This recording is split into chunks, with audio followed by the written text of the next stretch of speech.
Olá, a paz do Senhor a todos. Eu sou a Laura Moreira, estou direto do CEI Itaipu para mais uma série Testemunhos GV, Testemunhos que geram vencedores. A palavra de Deus diz em João 9, de 1 ao 3. Ao passar, Jesus viu um cego de nascença. Seus discípulos lhe perguntaram: Mestre, quem pecou? Este homem ou seus pais para que ele nascesse assim? E Jesus respondeu: Nem ele, nem seus pais pecaram, mas isso aconteceu para a obra de Deus se manifestar na vida dele. O tema de hoje é sobre o nascimento de uma mãe de pessoa deficiente. E temos aqui a nossa querida diaconisa Renata Esteves. Seja bem-vinda, Renata. Muito obrigada, Laura. Primeiramente, gostaria de agradecer a minha casa, o CEI de Itaipu, pastor Valdir Brasil, nosso pastorzão, e também aos pastores desse grande ministério, pastor Alex e pastora Ana Paula. E a você, Laura, muito obrigada por esse convite. Obrigada, seja bem-vinda. Então, assim, inicialmente nós temos uma pergunta. Você nasceu num lar cristão, Renata? Nasci em lar cristão. Meu pai católico e minha mãe protestante, de igreja presbiteriana. E meus avós, meus bisavós, sempre muito ativos na igreja. Então minha mãe teve isso como base, como princípio de me criar no caminho que se deve andar. E nunca me desviei desse caminho. Então, Renata, o seu tema é nascimento de uma mãe de pessoa deficiente. Antes desse tema, você quer relatar mais alguma coisa da sua caminhada? Ou você já quer começar a falar sobre esse nascimento? Vou começar a falar da minha chegada ao CEI de Itaipu e da minha trajetória, até meu casamento e o nascimento do Benjamin. Então, em 2012, tem exatamente 10 anos que eu frequento a igreja, fui bem próximo quando o pastor Valdir Brasil assumiu o CEI de Itaipu, e justamente no ano em que o nosso fundador, o pastor Rangel Pires, descansou na eternidade para o Senhor. Então foi um ano muito marcante para a minha vida. Estava solteira, ainda no início de profissão, de faculdade. Então, assim, todas as minhas experiências espirituais, todas as minhas vivências, que eu sempre fui uma pessoa de trazer muitos testemunhos, principalmente nos cultos de quarta-feira, que eu tinha muito como hábito de fazer as campanhas das 7 semanas, da campanha da Vitória, até motivo, quem está também nos assistindo a fazer. E então, assim, toda essa minha trajetória com o ministério, tanto jovem, como o ministério também das crianças. Sempre muito atuante, né? Sempre muito atuante. Eu já tinha sido consagrada em outro ministério como diaconisa, então... Só depois do casamento. Aí depois que eu casei, o pastor Valdir também me reconheceu, já tinha sido consagrada diaconisa, um ministério que antecedeu a minha chegada no CEI de Itaipu, e ele ratificou o diaconato. Então, desde então, eu sempre tive muito ativa na igreja, principalmente com o pastor Oséias, no culto jovem, quando foi implantado o culto de 5h30. Então, de lá pra cá, e também conheci meu esposo. Aqui na igreja? Não foi aqui na igreja, mas ele não estava frequentando nenhum ministério, assim, de uma forma ativa. Então, quando a gente se conheceu, nós começamos a namorar, e aí ele começou ativo aqui na igreja. E nós, depois de 2 anos e 7 meses, o pastor Oséias fez o nosso casamento. Foi o segundo casamento depois que o pastor Oséias foi consagrado a pastor. Então foi, assim, muito marcante, porque nós éramos também, na oportunidade, muito ativos no início do GV. Então, assim, trabalhamos em todas essas etapas que foi o GV para essa parte jovem da igreja. E ter o pastor Oséias ministrando o nosso casamento foi, assim, muito marcante. E de lá para cá, como teve o nosso... Depois, logo em seguida, quando o Rafael também, depois do nosso casamento, o Rafael foi batizado em águas no CEI de Caraí, que que até então ele já tinha sido batizado, mas não em águas, então houve esse desejo. Então nossa primeira ceia juntos, depois de casados, foi no dia do batismo do Rafael. Então assim, foi bem marcante, isso foi em 2015. E de lá para cá nós sempre fomos muito atuantes. Então nós abrimos o nosso lar quando teve o Ser em Casa, então nós fomos hospedeiros. Ficaram bem envolvidos, né? Muito envolvido, e a nossa célula a gente colocou o nome de Adonai, que era com os líderes Morgana e José Henrique, que são os queridos e são... Eu tô aguardando o testemunho deles aqui. Também, né, que eles também têm uma vida de muito testemunho, então são amigos, queridos irmãos, que esse ministério também nos presenteou, e conduzimos esse trabalho desde início de 2016 até praticamente meados da pandemia, porque mesmo depois da gravidez do Benjamin, a gente continuou também com a célula na nossa casa. Então a nossa célula se chamava Adonai, e temos muitos irmãos que frequentaram a nossa célula e assim foram impactados pelo que o mover que acontecia no nosso lar. Então assim, eu me recordo até, Laura, que quem abriu a célula foi o pastor Marcos. E a gente tinha acabado de se casar, né? A gente casou no final de 2015, foi logo no início de 2016. E eu me recordo, e foi muito marcante para mim, a palavra que ele nos trouxe, de que quando a gente abre a nossa casa, a gente está trazendo a Arca da Aliança. E essa passagem foi muito, assim, muito forte ao nosso coração, porque quantas vidas foram impactadas nas células, alcançadas, testemunhos e vidas edificadas no nosso lar. E me fala uma coisa, depois de quanto tempo de casado veio o Benjamin? Então, o Benjamin foi muito planejado, tá? Então, eu e o Rafael somos advogados, nós somos sócios, então assim, a gente tem uma vida muito juntos para tudo. Então assim, quando nós decidimos ter um filho, foi depois de exatamente 2 anos. Eu preparei uma comemoração desse nosso dia de 2 anos de casamento. Tudo organizado. E eu tenho absoluta certeza do dia que o Benjamin foi concebido, porque foi um desejo nosso, a gente planejou, idealizou que fosse após esses 2 anos de casamento, que aí ia ter o período da gestação, e a gente estava mais organizado profissionalmente, então foi tudo assim esperado. Então o Benjamin foi, de uma certa forma, tanto para mim como para o Rafael, algo muito desejado, sabe, assim, para nossa família. Então quando veio o resultado, foi no finalzinho de dezembro, nosso mês sempre assim acontece no final do ano, né? Foi no último culto do ano. E a gente teve esse resultado, então a gente passou o ano da virada já com a notícia que já estava vindo, né, um neném, a gente ainda não sabia o sexo, mas que o Benjamin já estava já a caminho. Isso em 2017. Ele nasceu em 2018. Ele hoje tem 3 aninhos, né?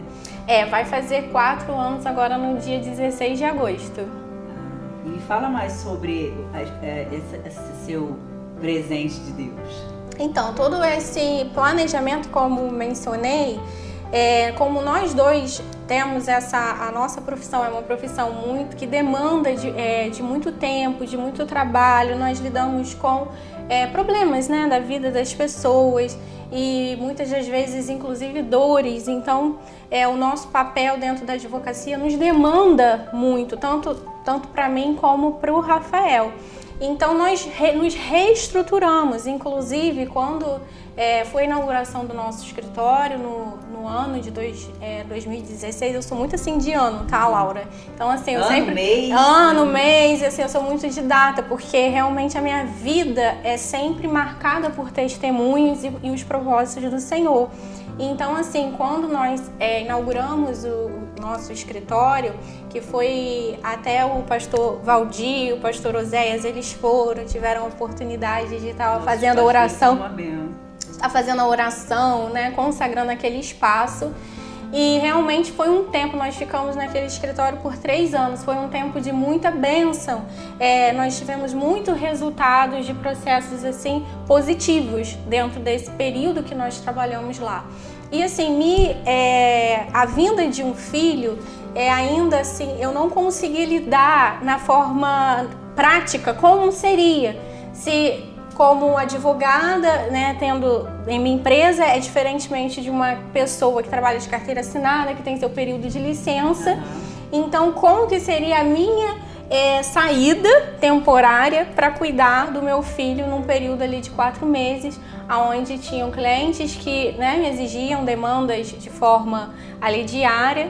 E então, assim, bem próximo do fim da nossa gestação, a gente tomou uma posição que foi um marco da nossa, foi assim, o primeiro marco da nossa vida, assim, em relação ao Benjamin. Nós decidimos, faltando 15 dias do nascimento do Benjamin, fechar a estrutura física.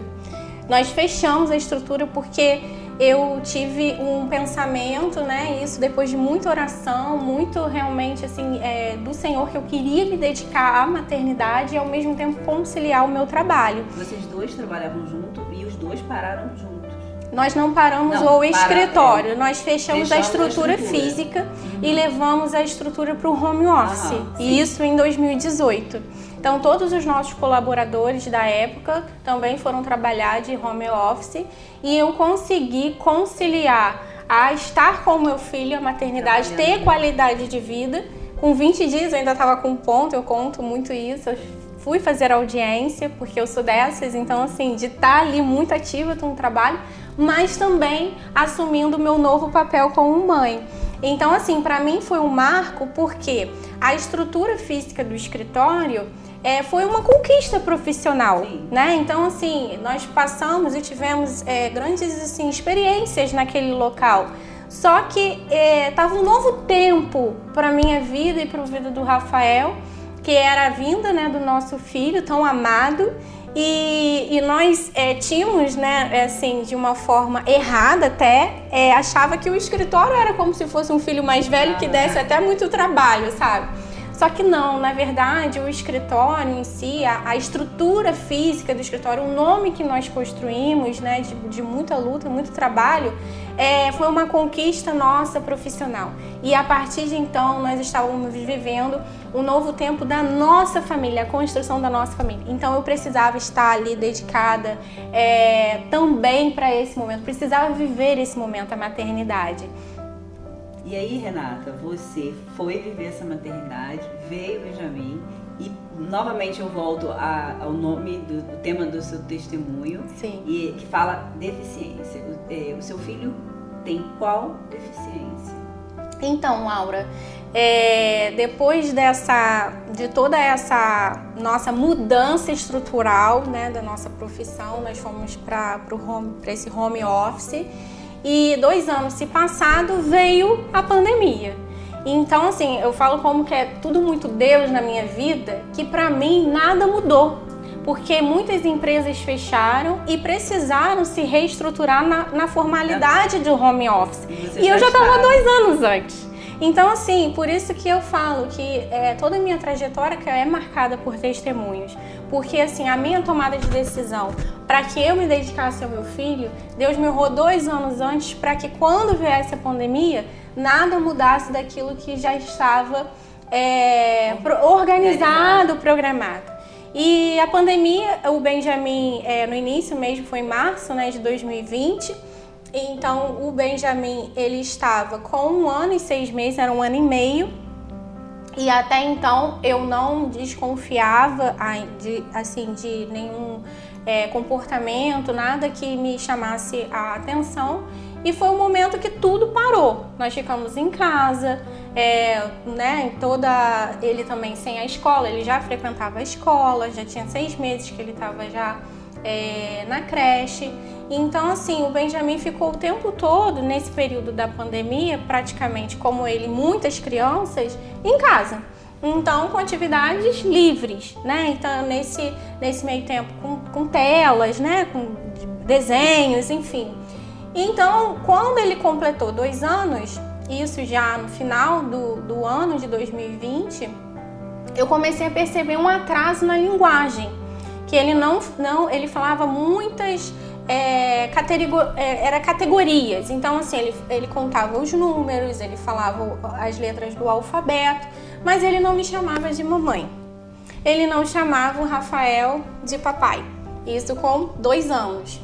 E também eu comecei a perceber que muitas das vezes eu chamava Benjamin e ele não me olhava nos olhos. E muitas vezes eu tinha que insistir muito para que eu tivesse a atenção do Benjamin. E a pandemia, o ano de 2020 para 2021, foi um ano, inclusive, de luto, porque eu acabei perdendo meu pai por conta da Covid. Então foi um momento assim muito difícil na nossa reestruturação da nossa casa, da nossa família, na vida também da minha mãe e também do Benjamin, porque o Benjamin era muito agarrado com meu pai. Então, foram assim, eu vivi o luto da perda do meu pai e ao mesmo tempo o início da investigação de um possível diagnóstico do Benjamin. Então, 2021 todo foi praticamente iniciando as avaliações, tanto de fono, que foi o médico, o neurologista, encaminhou para que ele fosse fazer a fonoaudióloga e ter avaliação e posteriormente a psicóloga. E nós ficamos esse 1 ano aguardando o Benjamin crescer um pouco mais para saber se realmente ele estaria dentro do espectro autista, dentro do transtorno do espectro autista, que tem a sigla TEA, ou se era um atraso mesmo de linguagem, ou se era um transtorno de linguagem. Então ele estava numa fase de investigação, porque para você chegar a um diagnóstico ele é clínico. Então é uma série de comportamentos que se somam e os médicos, a junta, tanto neurologia quanto esses profissionais de uma terapia multidisciplinar, eles avaliam e realmente ali eles indicam se a criança está dentro ou não. E aí quem fecha o diagnóstico sempre é um neuropediatra ou um psiquiatra infantil. E assim foi o meu ano de 2021, um ano de superando, né, uma reestruturação toda familiar, com a ausência do meu pai, que sempre foi uma figura muito representativa para a nossa família e uma pessoa assim de muita também garra, muita determinação e principalmente fé. Embora tenha um cristão católico, mas sempre um homem de muita oração, muita determinação, meu pai me inspirou muito nisso. Eu uso até a palavra muito, porque tudo que eu passei depois do diagnóstico, eu aprendi no meu lar. Essa resiliência, esse renascimento, que nos momentos difíceis a gente vê... A família sempre sendo muito fundamental, sendo a base. Então, o diagnóstico do Benjamin fechou em 4 de novembro, eu e minhas datas, né? 4 de novembro de 2021. Lá na frente você vai entender, né? Porque guarda tantas datas. E foi exatamente um ano posterior ao falecimento do meu pai. E foi em novembro também, final do ano. Então, como eu falo, no final do ano sempre tem assim, essas novidades e assim, acontecimentos marcantes na minha vida. E com isso, nós recebemos o diagnóstico. E para mim, Laura, eu não vou falar que eu encarei o luto, né, com o diagnóstico. Para mim, foi até uma libertação. Porque uma mãe, ela sente, embora foi minha primeira gestação, meu primeiro contato assim, direto com uma criança, eu sou tia, enfim, tenho sobrinhos, tenho os meus primos, convivo com crianças, mas não de uma forma tão direta e diária. E mãe sente que tem algo diferente, né? Então... Você teve uma informação que você precisava saber o que estava acontecendo. Então, assim, eu lutei um pouco contra a contramão, porque eu não tive, num primeiro momento, quando eu conversava com as pessoas, muitos falavam que eram, inclusive médicos, pediatra dele mesmo, que ainda era muito cedo, que o Benjamin era uma criança de pandemia, então que a gente precisava aguardar um pouco mais para realmente chegar a um diagnóstico. O meu esposo também, no primeiro momento, achava que era assim, coisa da minha cabeça. Quando fala criança de pandemia, fala do isolamento, a criança que fica muito só com os pais e só com o núcleo familiar, né? Então aí acha que tem essa dificuldade por não estar com outras crianças, mas ele chegou a ir para a escolinha, né? Então, nesse primeiro momento, antes da pandemia, ele ficou 6 meses na escola, mais 1 ano sem ir para a escola no período da pandemia, porque nós tivemos picos, né, de lockdown. Então foi no início de 2020, aí no final, assim também, né, meados ali pro final de 2020 a gente teve um outro, e também em 2021, no início de 2021 nós tivemos. Então as crianças ficaram praticamente entre 1 a 2 anos sem ter o acesso à escola, principalmente as mais velhas, né? Quando você teve o diagnóstico, você falou, você deu aquela aliviada por saber que pelo menos da onde você ia começar a iniciar, tipo assim, agora eu tenho pelo menos algo concreto. Então vamos lá, e aí? Aí veio o laudo, papel, recebi aquele papel e veio assim, ai, e agora? Por quê? Nenhuma mãe, quando idealiza ter um filho, ainda mais um filho tão desejado, né, como eu relatei, pensa que é a perfeição, né? É o título que a sociedade nos impõe do que é perfeito. Imagina que seu filho vai ter algum tipo de deficiência, ainda mais quando você faz todos os exames, você faz um pré-natal, você tem uma gestação totalmente saudável, você não imagina que seu filho venha ter algo que seja com você, aquela situação, né? Seja de uma forma assim tão direta. Então, quando veio o diagnóstico, existe, né, um misto de sentimentos, de frustração, o questionamento do porquê comigo, por que mais essa dor, por que mais essa situação para enfrentar. E assim, mas eu vou te falar, Laura, esse 1 ano que eu lutei para ter esse diagnóstico, entre 2 a 3 anos do Benjamin, quando eu tô te afirmando que quando eu recebi nessa data, dia 4 de novembro de 2021, o laudo do Benjamin, foi como se fosse um bálsamo em cima da minha vida e falando assim, filha, tô aqui, né? Não foi como, eu recebi esse bálsamo, eu recebi esse refrigério do Senhor. Eu tô aqui com você. Eis que tô contigo todos os dias. Eis que tô contigo. Então, quando eu recebi aquele papel, eu falei assim, agora, do luto, que eu tive um luto antecipado, que eu vivi do falecimento do meu pai, e porque eu já sabia que ia ser esse diagnóstico. Mãe, como eu falei, mãe sabe, mãe sente. Então, quando eu peguei eu falei assim, é do luto pra luta. Então, agora é a hora de tratar. E eu sou uma pessoa muito ativista. Já era antes do caso, eu já tinha, dentro da área da advocacia, eu tenho essa especialização de trabalhar para a pessoa com deficiência dentro do direito. Então, assim, eu já estava familiarizada com pais e famílias de crianças autistas, só do conceito jurídico e não do conceito prático de dia a dia, de vivência.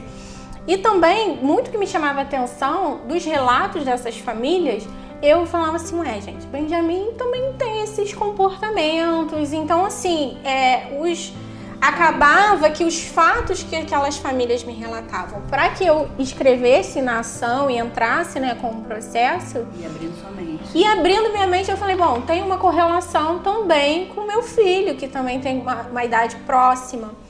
Então, assim, quando eu falo em libertação, do luto para a luta, eu falei assim, bom, vamos ser prático. Eu tenho esse laudo, então eu vou fazer de tudo para que meu filho tenha a melhor qualidade de vida. Então, da mesma forma que quando eu fechei a minha estrutura física e fui viver a maternidade, né, e fiz toda aquela parte do home office, dessa vez o meu home office acabou ficando de uma forma híbrida, né? construir novamente uma estrutura de forma física, e só que no centro de Niterói. Meu escritório sempre foi perto, né, do fórum, próximo. E quando eu recebi o diagnóstico e fui procurar clínicas para que o Benjamin fizesse o tratamento, e eu consegui localizar uma que fosse próximo da nossa casa, porque foi um dos requisitos que a médica falou, que teria que a gente buscar uma qualidade de vida, porque seria um tratamento indeterminado. A gente não sabe quando que vai parar ou suspender ou diminuir. Então ele precisava iniciar de forma imediata. E uma série de um tratamento que contempla muitas terapias, então uma carga horária de 40 horas semanais. Que faz com que muitas mães não tenham esse conhecimento e também o filho não se desenvolva, né? Porque precisa ter muitos cuidados, né? Sim. E Laura, o que me chamou assim, muita atenção em todo esse aprendizado depois do diagnóstico foi justamente de me colocar num percentual mínimo da sociedade de estar como advogada, como operadora do direito, especialista na área, então saber do direito e brigar pelo direito do meu filho, né? Privilegiado. Um percentual privilegiado. E ao mesmo tempo eu ter esse entendimento da legislação que me ampara, que me favorece no sentido de pleitear o que realmente ele precisa, que ele tem por direito, e ao mesmo tempo ter condição de pagar um plano de saúde e que eu possa pleitear para que esse tratamento de 40 horas, que não é um tratamento barato, é um tratamento muito caro, que varia de 20 a 40 mil por mês. Então uma mãe que dependa do SUS não tem essa... Infelizmente, Laura, não tem. Então quando veio o nascimento, foi me colocar nesse lugar de empatia, porque eu tô numa zona privilegiada e essas famílias, como você mesmo relatou do SUS, que não tem a condição de pleitear tanto na parte jurídica como também na parte da saúde propriamente dita, não tem no nosso município de Niterói uma casa ou um local que seja especializado para o transtorno do espectro autista, infelizmente. E me fala uma coisa, aparentemente a gente não consegue olhar para ele e saber que tenha nada. Sim. É uma criança como toda criança. Sim. E muitas pessoas, a gente fala da ignorância por falta de conhecimento, então assim, a gente acaba entendendo que não é nem por mal alguns comentários ou algumas falas, eu vou citar alguns exemplos, mas assim, o Benjamin nem parece autista, pra mim ele é uma criança normal, mas ele é uma criança realmente normal. Porque assim, o transtorno do espectro autista, quando a gente fala espectro, ele é por níveis. Então é nível de suporte 1, que é considerado leve. Que é o dele. Que agora é o que ele está. Ele iniciou no moderado, que é o nível de suporte 2. E tem o nível de suporte 3, que é o mais grave. E a criança ela é qualificada nesses níveis, dentro do diagnóstico do espectro, porque ele varia realmente. Conforme você vai tratando e você vai vendo ali o desenvolvimento, aquela criança ela vai conseguir, principalmente se ela trabalhar fala, porque quando você está no nível de suporte 3, no grave, é quando a criança não é verbal, ela não consegue se comunicar, que é uma das primeiras características que quando a gente fecha um diagnóstico, a gente fecha quando a gente fala do médico, né?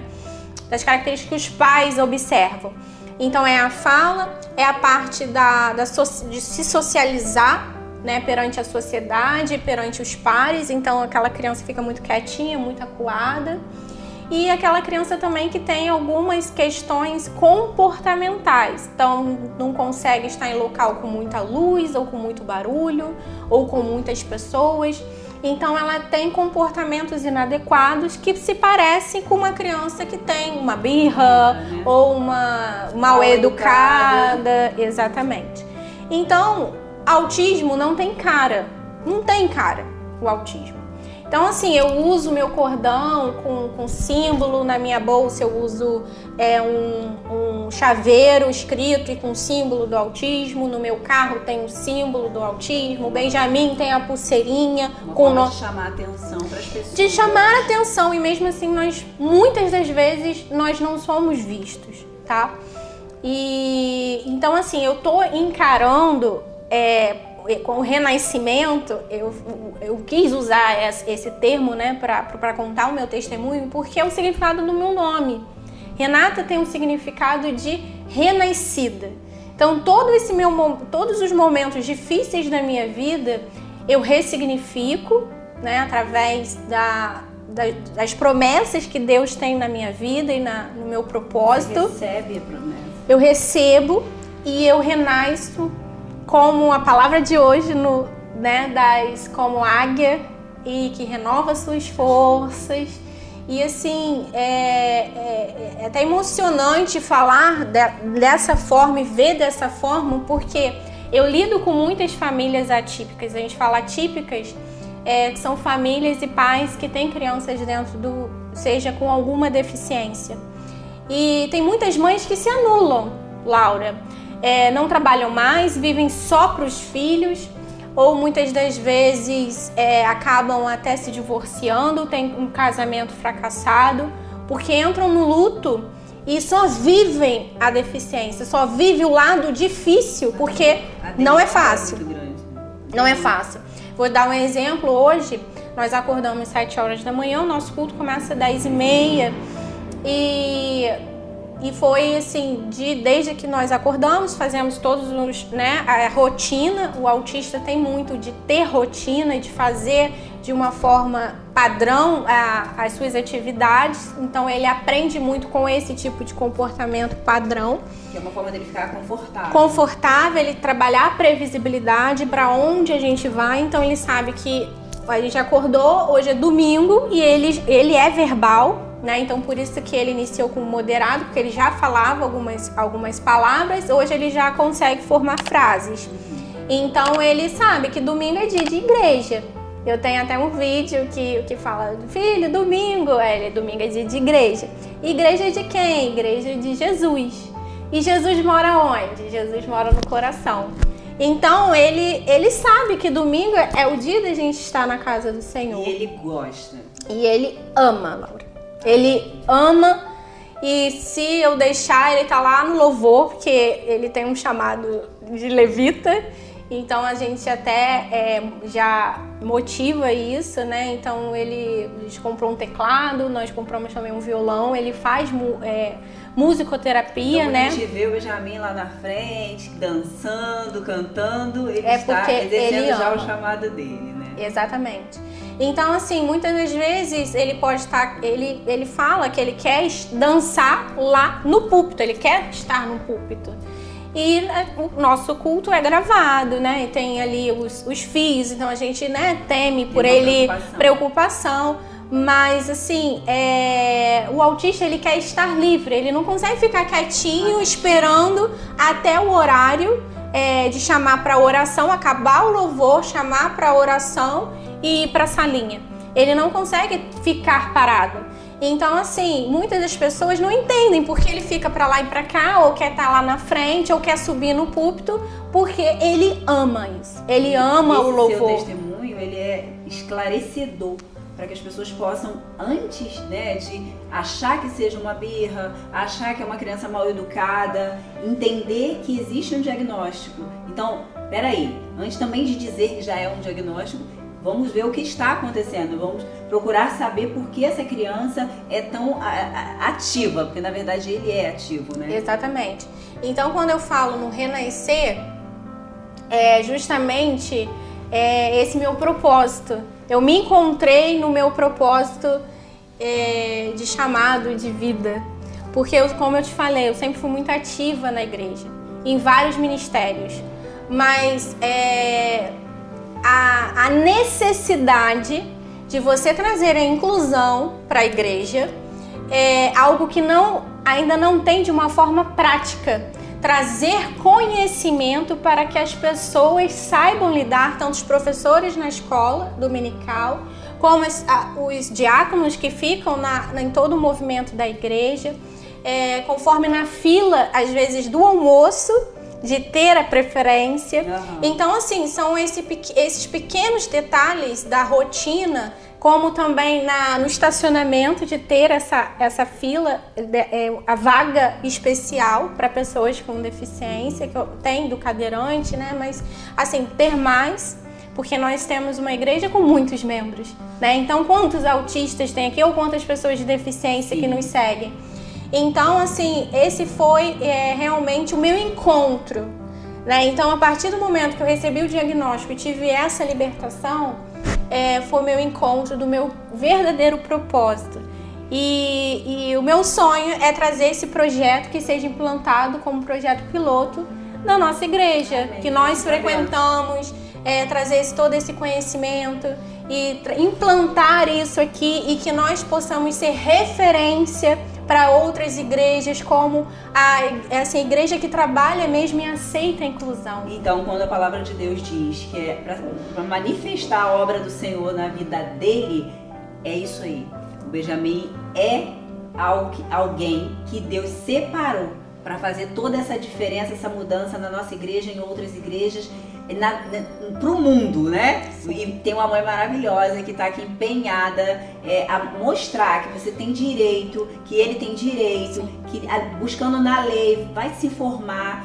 Qualquer coisa pode buscar a Renata na nossa igreja, ela vai estar sempre aqui disposta a poder dar um esclarecimento. Então, assim, vamos proteger nossas crianças e fazer com que elas tenham realmente uma qualidade de vida, porque é um direito, né? Exatamente. E eu só tenho que agradecer a oportunidade de estar de uma forma tão aberta, trazendo esse conhecimento para quem vai estar nos assistindo, para o nosso canal que vai ficar gravado no YouTube, e que pessoas que realmente tenham ou presenciam dentro da família alguém que tenha deficiência, que não se isole, Laura. Então, assim, eu tenho trabalhado muito isso, porque não é fácil você levar uma criança e ter ali um comportamento inapropriado e gerar uma crise, que pode vir gritos, pode vir choro, e pode ser um grito no meio do culto e pessoas não entenderem. Mas o isolar, você está se excluindo do direito e de ser o cidadão, de vivenciar na sociedade. Então, assim, na igreja nós precisamos também receber o espiritual, receber o alimento da palavra de Deus. Então, assim, me limitou muito, tá, Laura? Eu não consigo. O Benjamin, como ele tem rotina, ele dorme 8 horas. Então, a quarta-feira que eu amava vir e participar dos cultos de quarta-feira, do culto da Vitória, eu não consigo mais porque ele dorme às 8. Então a rede de apoio também, até nas nossas casas, dificulta, porque as pessoas não sabem lidar, ou os avós, ou o babá, ou enfim. Então todo mundo que está em volta tem que ter esse preparo. Você está aqui disposta a dar essa orientação na nossa igreja, vai ser uma bênção. Com certeza o nosso pastor já está abençoando essa sua disponibilidade.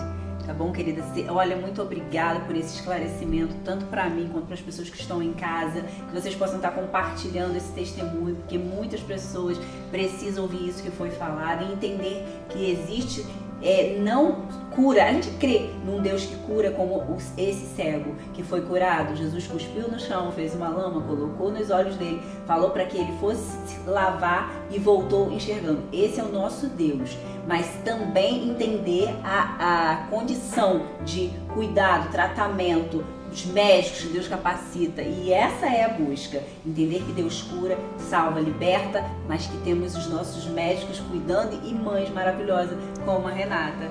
Muito obrigada.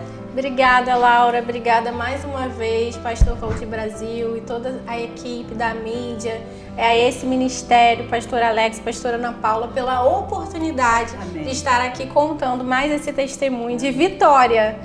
De vitória. Obrigada na nossa casa, na nossa família, para compartilhar para a igreja. Amém. Obrigada a todos. Fiquem na paz.